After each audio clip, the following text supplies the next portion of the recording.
IShowSpeed is expanding his Africa tour, and his next stop connects to a place many people around the world trace their ancestry back to, whether they realize it or not. IShowSpeed has arrived in Benin. Here's what's confirmed. No fluff, just facts. Benin is a West African nation historically tied to the Kingdom of Dahomey, one of the most powerful pre-colonial states in the region, with a legacy that still shapes culture, identity, and global African history today. Now, Benin is also considered the spiritual birthplace of Adun, a belief system practiced across West Africa and carried throughout the Caribbean and the Americas. Now, the coastal city of Ouidah remains one of the most important historical points in understanding the Africa diaspora and transatlantic history. Today, Benin is known for preserving its traditions openly, where culture, region, and daily life still coexist in visible modern ways. And when Speed goes live, millions of viewers are introduced to Benin in real time. So being live in Benin with IShowSpeed means no script, no narration, no headlines for him in the moment, just everyday life, local energy, and a country rarely centered in global live media like moments like this. Visibility like this matters because the perception is shaped by what the world gets to see. And right now, that spotlight is on Benin. Here's the question I bring forth to the table for open discussion. What would you want the world to see when IShowSpeed streams from Benin? Bow. Hi lovelies, and welcome back to my channel. If you're new here, you're welcome to Building the Verse. Don't forget to please subscribe to this channel, turn on notifications so that anytime I upload a video, you will be the first person to be notified. To my returning subscribers, to those people that share my videos, leave commentaries, and also educate each and every one of us, you guys are the real MVP. Alright lovelies, let's dive into today's video. IShowSpeed is in Benin after leaving Nigeria, where he hit 50 million followers on his 21st birthday. Bro just got done having a little match in MMA. He saw some dancers. He's actually out here really having a good time. But I need to address something. Y'all gotta stop saying that y'all don't like a certain part of the stream just because you're not seeing a bunch of huge fancy buildings. Every single country has its countryside. You don't always have to have these giant industrial buildings. Sometimes it's actually really nice to be able to just see the lay of the land, learn some new things, see some different people, gain some new experiences. I don't want to see any of y'all talking about how you feel like this part is just worse, because none of it is. It's just different. But as per usual, W Speed. And again, happy birthday. Oh, and grown man, by the way. Don't believe me? Watch this. I've never heard about Benin before today, and now I have. It's called learning. You know why they call this door the door of no return? It's simple. Because you never return. Exactly. They go and never come back. When they pass this door, they never come back. It's bye bye Africa forever. That's why you call it door. So look at it. Yeah. Look at it. Door of no return. Is this real?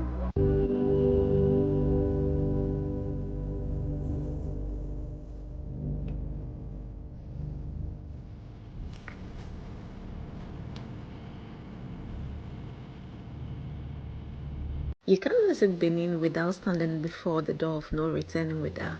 This isn't just a monument, it's a memory cast in stone and brass, a silent witness to centuries of pain. Here, thousands of Africans took their last steps on the homeland, forced onto ships into the horrors of the transatlantic slave trade. They never returned, but we will remember. In the 1990s, the Beninese government, along with some international artists, rebuilt this place, not as a site of despair, but as a monument of honor. The door of no return now stands not just as a symbol of what was lost, but of the strength that survived. This is modern history. This is a legacy.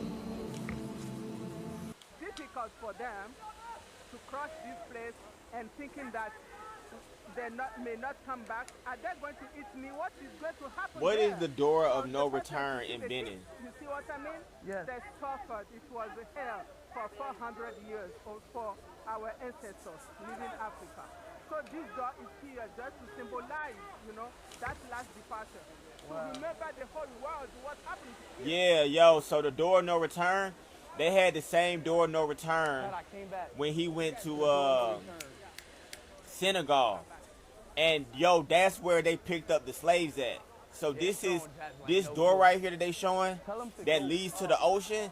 That's where the slave boats used to come and pick up slaves, yo. Because a lot of people don't be realizing that Africans sold slaves. It wasn't just white people that just came down here but just kidnapping people. Yo, no, Africans, they sold their own people. And that is the gate as to where the actual trade, where the interaction, yeah. That's where the slaves got picked up at. When Africans sold, so all y'all that's in America and Brazil and stuff, when y'all was sold by y'all own people.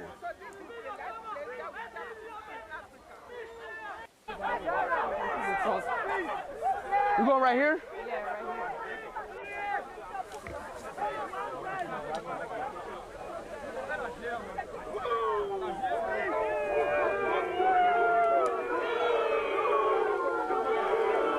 Right here?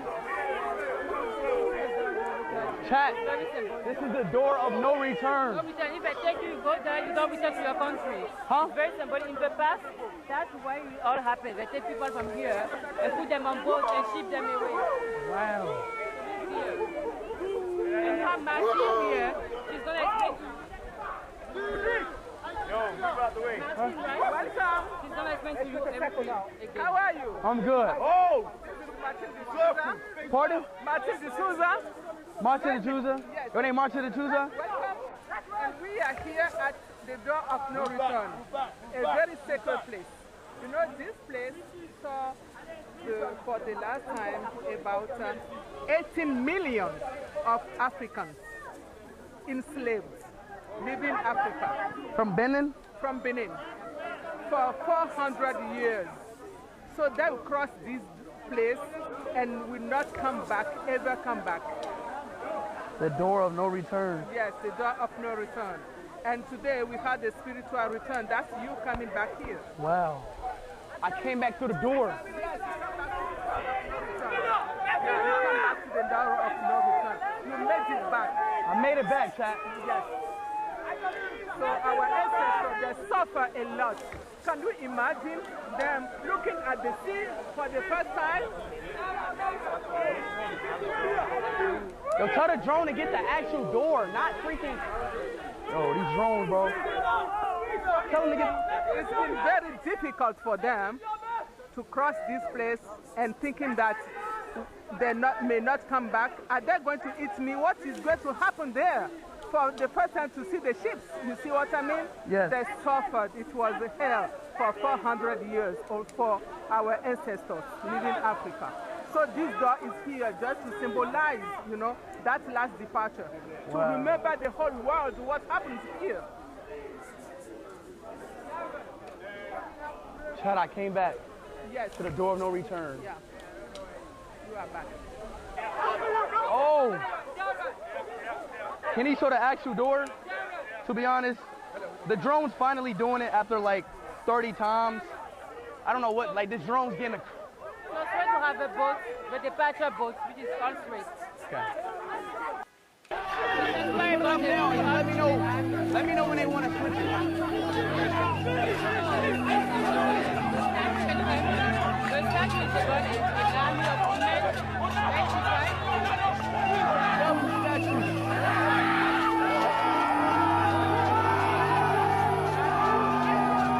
Is it drone up?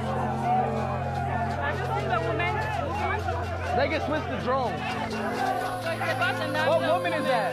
Women King, the movie. Women King. It inspired by Women King, the movie. It's about the old women army that used to fight back in the day. There's a movie. W statue shop. And there's a movie, and that's the name of the movie. It looks like the girl off Black Panther. Of no return. No return. If I take you, go there, you don't return to your country. Huh? Very simple. In the past, that's why it all happened. They take people from here and put them on boats and ship them away. Wow. And you have Martin here. She's going to explain to you. Yo, move out the way. Welcome. She's going to explain to you everything. How are you? I'm good. Oh! Pardon? Martin D'Souza. Martin D'Souza? Your name Martin D'Souza? Welcome. We are here at the door of no return, a very sacred place. Became Beninese, a lot of Afro-descendant people became Beninese, so everyone can do it. You came Beninese? Yeah. So what were you before? Martinican. I'm Martinican? From the Caribbean island next to America, actually. Oh, and you became Beninese? Yeah, because it's a blood. And these are my parents. So here is my mother and Michael now. Are they from? Martinique. I want them to visit the Are you from Benin? Martinique. Yeah. Oh, so you got your. Yeah. I live here. I've been living here for 1 year and a half, and I want them to visit the country. Oh. So far, it has been. So y'all moved back here? Yeah. From Martinique? No, Martinique. Oh, Martinique? Yeah. Y'all moved back here from Martinique? Just for the holiday. Oh, so you moved back officially, Yeah. but y'all still in Martinique, Yeah. and you got your. Oh, I get it. Yeah. Wow, You child. like it here? I do like here actually. It's beautiful. You Beninese too. Wait, so what's the process of getting it? You just have to go on the website myafroargentines.com and to proceed with you upload the document. That's it? Upload the document. That's all you gotta do? You can become Beninese. No, I don't think so. Nah, you gotta. Afro-descendant people actually, but So you gotta have doesn't proof. matter. Yeah. So you gotta have proof of descendant. Yeah. Mm. For example, us, Wait, we wait, know- hold on. Wait, where's my phone at? I want to see if I got descendant in here. No, not this phone. I want to see if I got descendant in here. I want to see inside. What the heck? Wait, how is this moving? How is he moving? How is it moving like that? Oh no, buddy. I don't want people to get confused is that I'm not saying that Africans were fully responsible for this transatlantic slave trade. No, that's not what I'm saying. What I'm saying is history tells that Africans went and captured their own people, and sometimes they could have been captured because of war, captured because of crimes, captured whatever, but Africans were going inside of their own territory and grabbing their own people because Europeans did not have the manpower at the time to be able to go into Africa like that and grab up people like that. They didn't have the manpower. So Africans went and marched their own people to the coast. And then that's where the transaction happened. And it wasn't all African people, it was African elites. It wasn't like a bunch of Africans came together. No, it was just African elites. The same way that it's happening now, how we have elite people and we're able to deport people here and send people over here. It's the same exact thing. All I'm saying is that some of your brothers and sisters were a part of that. But it doesn't, by me saying that Africans were a part of it doesn't mean that Europeans don't have no responsibility, because they also created the transatlantic slave trade, had the route, had the boats, and then when we got to America, there was a whole nother type of brutality that was happening. What I'm saying is that there was cooperation. People are saying, I have never heard of Benin before today, and that sentence right there is the entire point. Not as an insult, not as shade, not as truth, because the fact that millions of people are just now learning about Benin, not from a textbook, not from school, not from mainstream media, but from a live stream, that should make everybody pause. This is what visibility actually looks like in 2026. One streamer presses go live, and suddenly a country that has existed for thousands of years enters global conversations in real time. No documentary narration, no background music telling you how to feel, no Western headline framing the story, just people, streets, energy, everyday life. And that is powerful whether people realize it or not, because most of the world does not learn Africa through Africans. They learn Africa through edited clips, crisis headlines, or trauma-based storytelling.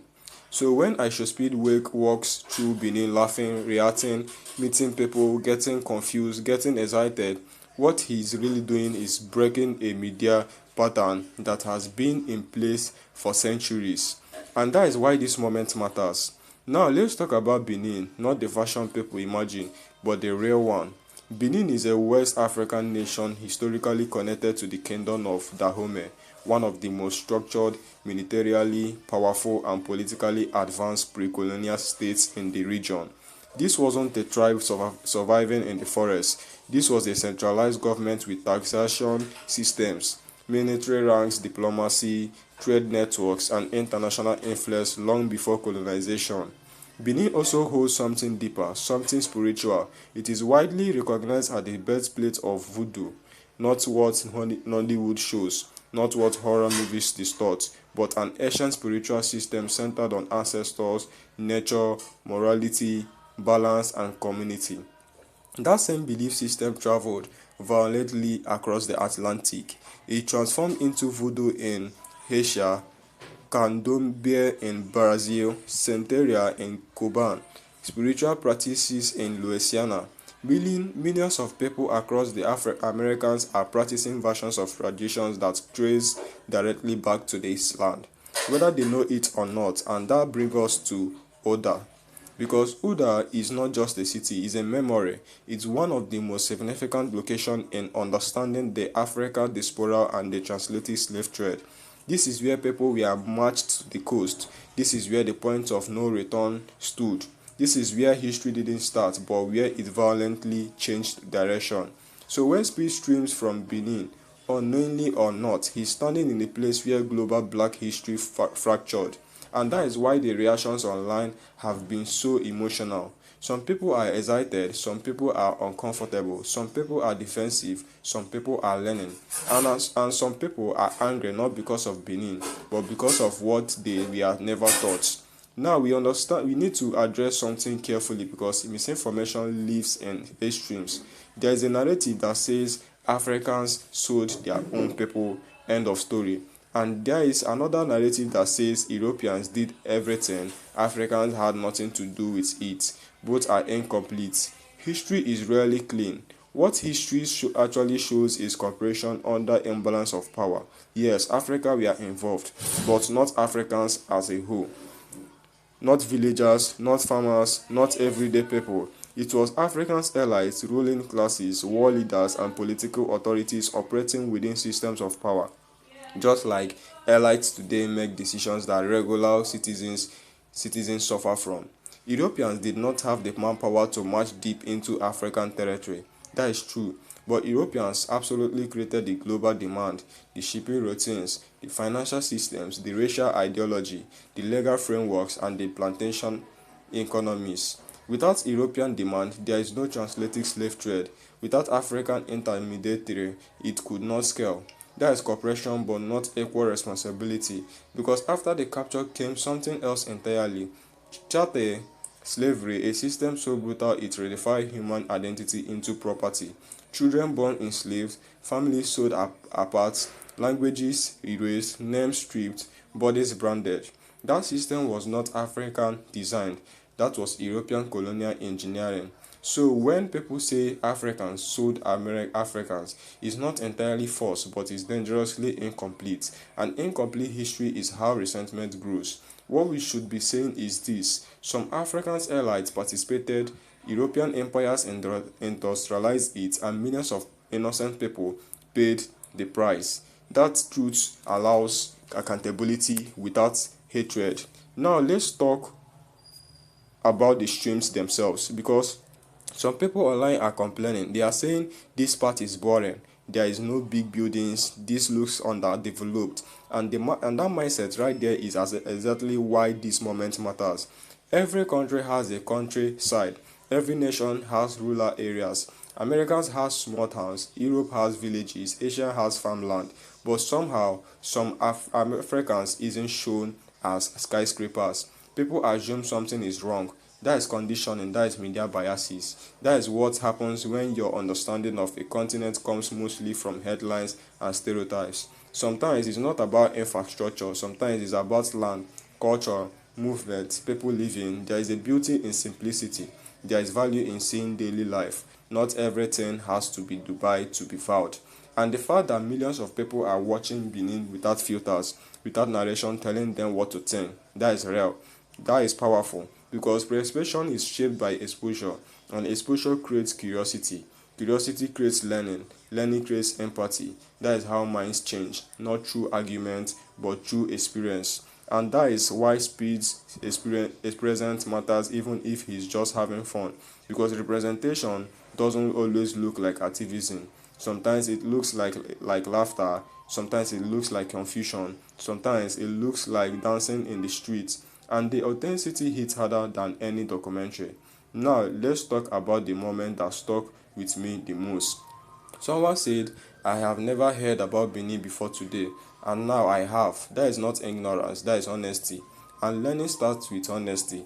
Millions of people across the diaspora don't know specific African countries, history, or cultures, not because they don't care, but because those stories were never centered in education systems.